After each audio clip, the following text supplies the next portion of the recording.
Do you want to get started with movie talk? This is one of my favorite strategies for delivering comprehensible input to my students, but it can be a little scary at first. So in this video, I'm going to give you the exact lesson plan I used for my very first movie talk and all of the materials you can download and use for free with your students. Let's get right into it. Hey, it's Ashley, aka Señorita Spanish, where I share easy to use resources to save you time and energy while you lesson plan for your classes. If you're new here, make sure you click that subscribe button and ring that bell so you get notified of all new content I create for you in the future. Thanks. Links to everything that I mentioned in this video will be in the description box below. So if you're not familiar with it, Movie Talk is a strategy developed by Dr. Ashley Hastings. Dr. Hastings' idea involves playing a clip and just narrating it in comprehensible language for your students. It is the original no plan lesson plan. But I am pretty type A, so the concept of walking into class with not really having a plan, or my plan being do a movie talk, that totally stresses me out. Really scares me, really stresses me out. That's just not who I am. I like to have things very detailed and very ready. So that's how I did movie talk, and that's how I continue to do movie talk. It is very, very planned out, very scaffolded for me. It's scaffolded for my students, of course, but I scaffold it for myself just as much as I scaffold it for them. And that is what makes me feel confident and makes me stay on track and not just stay up all night the night before sweating because I don't know what I'm doing tomorrow, even though I know I'm doing a movie talk and I know how to do movie talks. I've done them plenty of times now. The idea of going in without a plan is terrifying. So I like to plan my movie talks, and I know that's not how they were intended to be, but it's how it works for me. So that's what I'm going to share with you is how I plan my movie talks and how to do them. Okay, so other than it really stressing me out, I also have always been part of a bigger department where I have a very specific pacing guide and targets that my students need to hit and to be able to do. So when I do a movie talk, it's pretty planned out because that means that I'm going to hit the targets and the grammatical structures and the vocabulary phrases that I need to hit in order to meet those deadlines, to meet those targets, and meet those goals that my students have to hit to be successful in our district. That's just part of life. So, like I said, when I movie talk, it is very planned out, both for the curriculum and for me. I don't know if you have ever tried a movie talk before, but I have had this thing happen where I'm okay, I'm gonna do a movie talk, and I go to pause the video, and the screen isn't pausing. It wasn't touch sensitive enough that day, or I don't know what was happening. But I'd talk, and I'm oh, I wanna talk about this. Pause. And then I gave a student a job and I said pause, when I tell you this, you're gonna click pause. But the delay there was always a little bit too much for me. And sometimes there's just really key moments where you want them to pause because it's suspenseful and you're building that interest and you're building that engagement. And so if you miss that key pause, it kind of everything else, because it's revealed, the reveal happened. Yeah, no. So yeah, the lesson plan in this video that I'm sharing is not the purest form of movie talk by any means, but it is less stressful for me as a type A person. It helps me hit the curriculum guidelines and helps me deliver that comprehensible input my students need. So if you're cool with all that, then let's get into the actual lesson. Okay, so jumping into the lesson plan, I always start my days with a start of class routine, and I've talked about this in other videos before, so I'm just going to give you the quick refresh, and if you want to see the full video on the daily start of class routine, I will link that for you here. But basically what it is just a social emotional check-in, hey, how are you doing? We do a calendar talk, so we talk about what's going on, what day it is, and that sort of stuff, and then we also talk about the weather. Very short, simple, easy peasy. Next, I like to have students do some sort of vocabulary warm-up and prediction activity.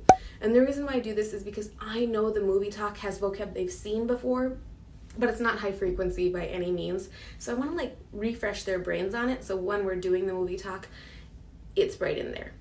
I also like to do the prediction activity because I think it builds interest, because that way they're saying, oh, I think this is going to happen, and then they'll see, were their predictions accurate or not. So my students are one-to-one, so I just do this digitally, but if your students are not, I also have a printable version for you as well.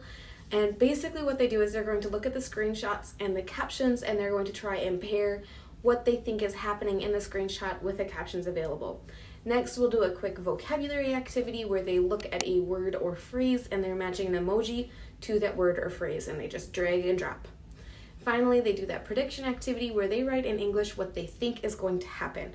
All of this takes us maybe 10, 12 minutes, depending on the class, depending on the day. And I'm just circulating and kind of checking on them so that when I see the class is ready to move on, okay, everyone, close your Chromebooks, put them underneath your desks. Let's go. In the download that I have linked for you in the description of this video, you will also see that I have a PDF with some slips of paper that say basically like count how many times you hear the word. I have only used this once, the very first time I did this lesson plan, and it was mostly because I was so worried that the kids weren't going to be engaged by just like watching and listening and following along that I wanted to give a few of them a job. So basically what I did is I cut these slips out and then I chose students that I thought would be helped by having something tangible to do while they were listening, and also to help me be on track with words I wanted to hit. So I chose words that I wanted to emphasize in the movie talk, and the students had to tally each time they heard it, and then at the end of the movie talk, I collected those slips and I looked and saw like which words did I hit a lot and which words could I maybe use more, which words or phrases are more important to me to make sure that I'm recycling over and over again and that kind of thing. And in a way that really helped me get feedback. The students didn't need them like I thought they would. Like I thought they were gonna need that as a tool to help them be engaged. Yeah, no, they definitely didn't. They were totally into the movie talk, like way more into it than I ever anticipated. Now that I've done movie talks a couple of times, I'm like, oh yeah, like movie talk is great. They love it. I love it. They love it. They don't need a tool to help them stay engaged. But if you're like me and you're a little nervous, that's what those slips are and what I use them for. Quick check. Have you done a movie talk before? If yes, comment below yes and let me know. After we've done the movie talk, where I, show them the screenshots and we talk about what's happening, I'm circling, so asking them yes or no questions, asking them either or questions, asking them some open-ended questions. Then we just watch the video. And the video that I'm talking about in this one is less than 2 minutes long, but we just watch it and we have the audio on. There's no talking, it's just, like music and sound effects, but it's really interesting to watch with the audio. As a wrap up for the lesson, I give students a printable comic sheet and they retell the story based on the screen grabs and little things and boxes that I have for them.